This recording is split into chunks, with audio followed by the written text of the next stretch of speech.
Baik, kembali lagi di Jendela masih bersama Dr. Nur Rivianti SPPD Kager Finasim dan juga Dr. M. Ali Apriansyah SPPD KPSI Finasim dari Rumah Sakit Muhammad Husin Palembang. Dan untuk pemirsa di rumah yang ingin berinteraktif bisa di 0711 364666 atau di 364111. Dan dengan tema kita perawatan paliatif dan usia lanjut. Baik dokter, kita kembali lagi dengan pertanyaannya dok ya.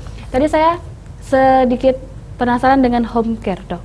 Ya. Mungkin bisa dijelaskan home care itu apa, dok? Ya, home care itu sebenarnya salah satu bagian daripada paliatif. Jadi paliatif itu sebenarnya banyak. Salah satunya adalah home care. Nah, home care ini yang dikatakan Mbak tadi nanya, ini pasiennya sampai berapa lama sih dirawat? Ya nggak selamanya, masa kita nungguin pasien dijemput ininya ya nyawanya di rumah sakit. Ya kita harapkan pasien itu seminimal mungkin keluhannya bisa diatasin semaksimal mungkin di rumah sakit. Setelah itu pasien kita harapkan bisa di rumahnya masing-masing. Nah, di situ home care itu berperan nantinya. Kita sebenarnya istilahnya lagi menyusun tim seperti itu. Tapi kalau kami udah mulai ada beberapa yang pingin home care. Jadi memang harus kami lakukan ke depan karena itu memang kebutuhannya seperti itu. Jadi home care itu adalah perawatan di rumah. Dalam arti nanti yang datang ke sana itu tim juga, bisa dokter, kemudian fisioterapis, psikiatris, kemudian yang penting adalah perawat. Karena misalnya pasien-pasien dengan end stage, anggap aja misalnya pasien dengan gagal ginjal kronis, dia memakai ada selang-selang gitu ya, misalnya pakai untuk urin, kemudian perawatan luka, itu yang diperlukan adalah perawat paliatif. Dan perawat paliatif itu memang harus bersertifikat dan ada kompetensinya. Jadi yang datang ke sana harus benar-benar yang bisa merawat. Dan kita home care di situ, ya dokter tadi kan bisa menilai, jarang loh orang yang istilahnya itu yang sakit paliatif ini cuma satu jenis. Bisa juga ada kencing manisnya, ada sakit jantungnya, kemudian ada juga sakit yang lain. Nah itu kita harus atasin. Nah interaksi kita selain itu dengan siapa? Dengan keluarga. Jadi keluarga tuh diajarin sama perawat ini, sama kita bagaimana cara memberi obat, bagaimana merawat luka. Nah jadi lebih mandiri.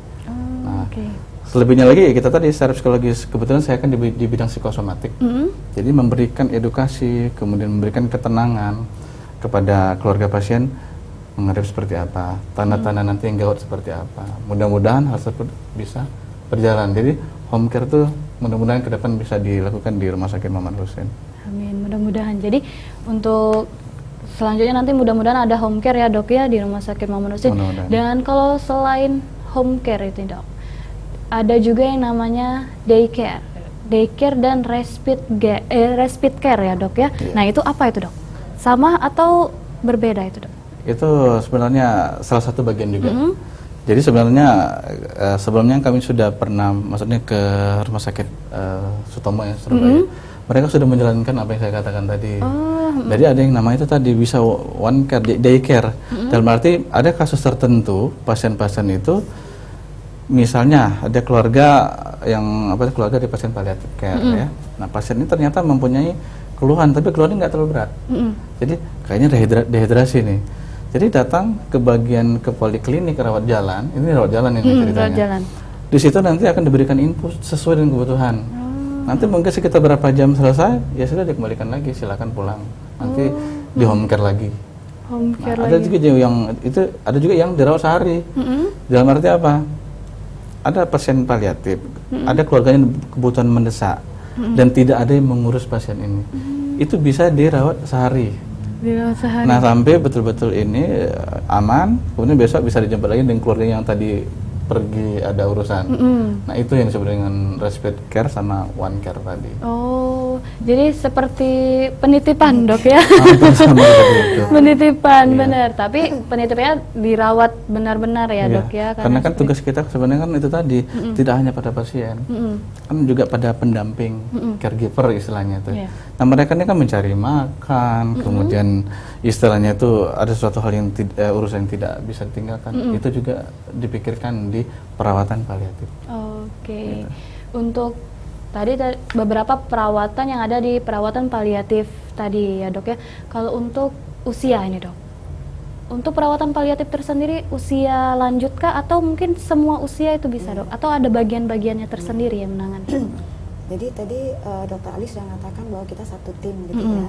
Jadi bila ada misalnya dari teman sejawat, katakanlah usia dewasa muda, Dr. Ali ngelihat nih, ini dikonsulkan perlu perawatan paliatif. Misalnya terlibat di situ yang berperan katakanlah neurologi, ya. Misalnya pada kasus yang usia muda nih, kanker ya, tapi prosesnya mungkin kankernya sudah meta ke otak. Jadi kayaknya mungkin butuh dokter neurologis. Kita ada timnya neurologis gitu. Tapi apabila usianya 60, mungkin dokter Ali akan mengajak saya karena saya nangani geriatri gitu ya. Jadi usia 60 gitu. Tapi kalau untuk usia anak sendiri, kita punya timnya juga. Jadi di sini dalam hal ini dokter Dian yang menangani paliatif pada anak. Berarti di rumah sakit Muhammad Husin ini ada bagian-bagian. Ada bagian-bagian. Ya. Jadi untuk yang pasien geriatri tadi ada dengan dokter dan jadi, juga kalau untuk anak ada lagi dengan dokter Dian. Dokter Dian. Ya, jadi ada bagian-bagiannya. Jadi nggak kewalahan dok ya.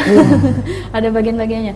Dan kalau untuk perawatan paliatif ini tersendiri dok, menggunakan obat-obatan atau hanya pendekatan melalui psikologi saja nih dok? Jadi dia tadi sudah dikatakan bahwa tergantung masalahnya pasiennya apa ini ya. Misalnya masalahnya nyeri gitu ya, toh pasti dia butuh obat. Obat yang bagaimana sih sampai nyerinya teratasi. Nah, biasanya untuk pengatasan nyeri ini dokter Ali yang sangat berperan gitu ya.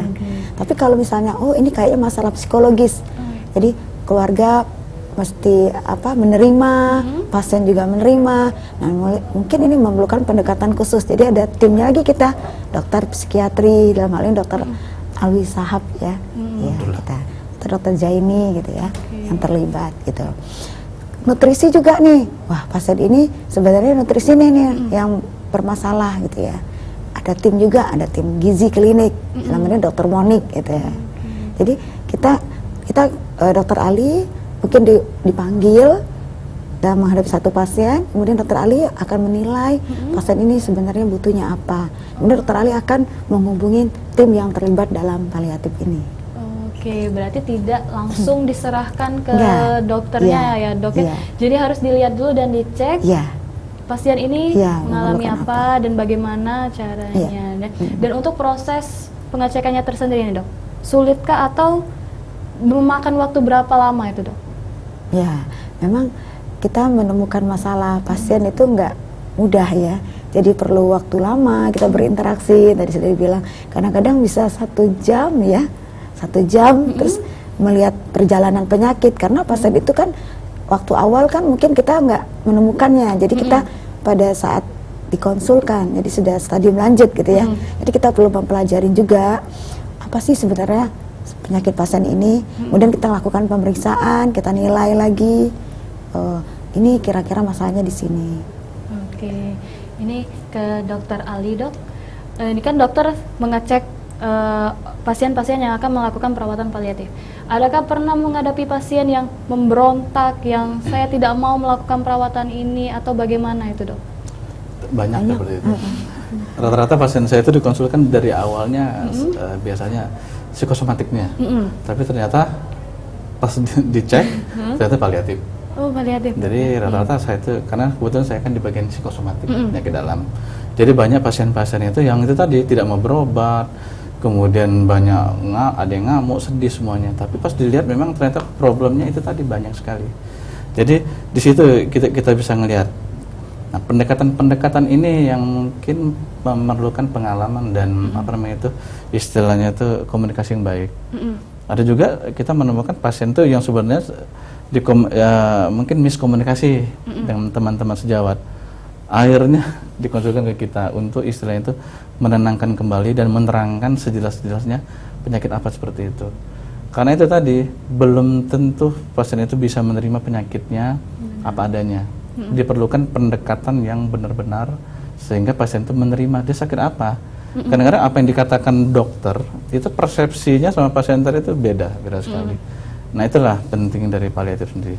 Dan satu lagi, kita juga dari paliatif prinsipnya jangan juga pemberi harapan palsu ya PHP. Jadi kita harus ngasih tahu apa adanya, tapi dengan trik-trik yang mungkin beda karena masing-masing individu itu beda sekali. Ada yang mungkin ngomongin secara langsung, ada yang harus kita pelan-pelan, ada yang harus dengan perumpamaan. Di situ letak daripada pendekatan unik pada perawatan paliatif, dan itu memang memerlukan tim. Oke, jadi sebenarnya itu. Jadi kalau saya sendiri memang ditugaskan sama teman-teman saya itu di konsep seperti itu. Nanti saya akan berkomunikasi sama yang lain. Tolong dari bagian gizi coba dilihat, coba dari bagian fisioterapi. Kita fisioterapis dari Dr. Jalalin, kemudian dari dokter neuro misalnya Dr. Hasnawi, tolong dilihat. Nanti kalau ada waktu tertentu itu kita bisa diskusikan. Mau kemana sih arah daripada terapi yang ke depannya seperti itu. Baik. Jadi tetap ada bagian-bagiannya. Jadi tidak dokter ahli tersendiri ya dok ya, ada bagian-bagiannya, psikoterapi tadi dok ya, psikologi juga ikut andil alih. Baik dok, kita jeda iklan dulu sebentar, nanti kita akan kembali lagi. Untuk pemirsa yang ingin berinteraktif, masih kita tunggu bisa di 0711364666 atau di 364111, tetap di Jendela.